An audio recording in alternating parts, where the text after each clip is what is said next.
როცა ადამიანი გვერდით გვყავს, გონია მუდამ იქ იქნება, როგორც ცა, ჰაერი. მისი არსებობა თითქოს ბუნებრივია და ამიტომაც ვამჩნევთ მხოლოდ მის ნაკლოვანებებს, ხოლო ძვირფას თვისებებს, ღირსებებს, რომლებიც სინამდვილეში განუმეორებელს ხდის მას, ჯეროვანი აღქმა და დაფასება არა აქვს. როცა ვკარგავთ, მოულოდნელად აგვეხილება დაბინდული თვალგონება და ვხვდებით, რამდენად დიდი იყო მისი სიყვარული, რამდენი სითბო გვიწილა და რომელსაც მაშინ უბრალოდ მოვალეობად ვთვლიდით. ნამდვილი აღქმა მხოლოდ დაკარგვის შემდეგ მოდის, მერე იწყება გვიანდელი გააზრება, გვიანდელი დაფასება. დედა ხომ ჩვენგან არაფერს ითხოვს გარდა იმისა, რომ ვიარსებოთ. დედა შესიზღძარღვებული შენს თითოეულ ნერვს, კუნთს, უჯრედს, იმდენად შენია საკუთარი ახლობელი, გგონია მთელი ცხოვრება შენით უნდა ისუნთქოს, შენი პრობლემებით იცხოვროს, შენ გემსახუროს, სანგარში მყოფი ჯარისკაცივით მუდმივი მზადყოფნა ჰქონდეს, დაძახებისთანავე გამოიქცეს. შენ კი არასდროს ეკითხები, დაიღალა? როგორ განწყობაზეა დღეს? ბავშვობაში რაზე ოცნებობდა? რა იხდინა, რა ვერა? უყვარდა? უყვარდათ? უყვარს დღესაც? სულის ტკივა? რა უხარია? რაზე ოცნებობს? რა აშინებს? ვინ ენატრება?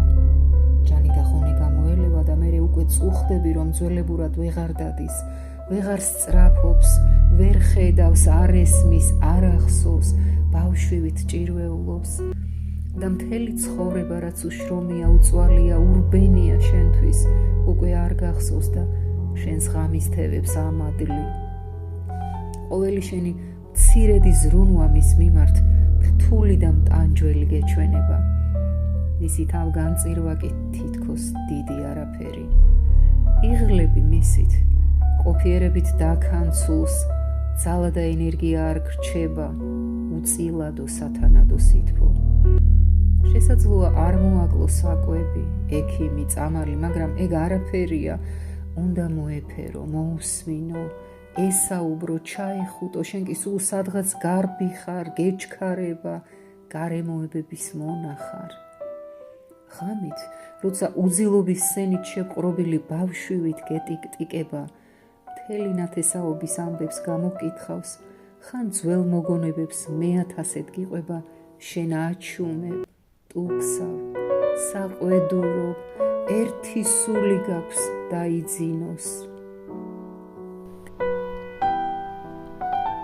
დედა, არ ვიცი როგორ მოგიბოდიშო, რამდენი შეცდომა დავუშვი, ვერ ჩაგეხუტე, ვერ მოგეფერე,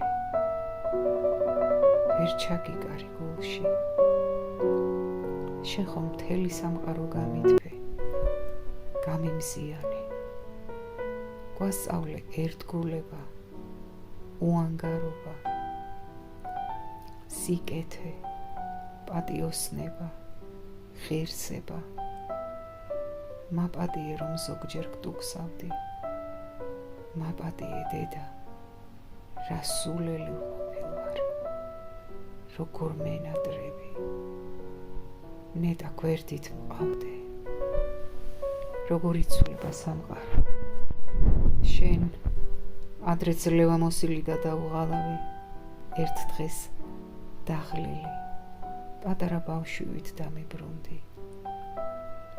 ისე როგორც ზღაპრის გმირი ბრუნდება ბოლოს ბავშვობაში. როლები შეიცვალა. თითქოს მე დედა გავხდი, შენ შვილი. მაპატიე რომ ვერ შევნიშნე შენი სევდა, რომ ვერ მეგიხვდე შიშის მიზეზს. მახსოვს როგორ მიგვიწყოდი ცხოვრების გზაზე 4 შვილს, თანაბარ ზომიერად, დაუღალავად. შენ ჩვენს დასახატად ჭრელ ფერთა მთელი პალიტრა აიღე და საკუთარი თავი უფერული დატოვე.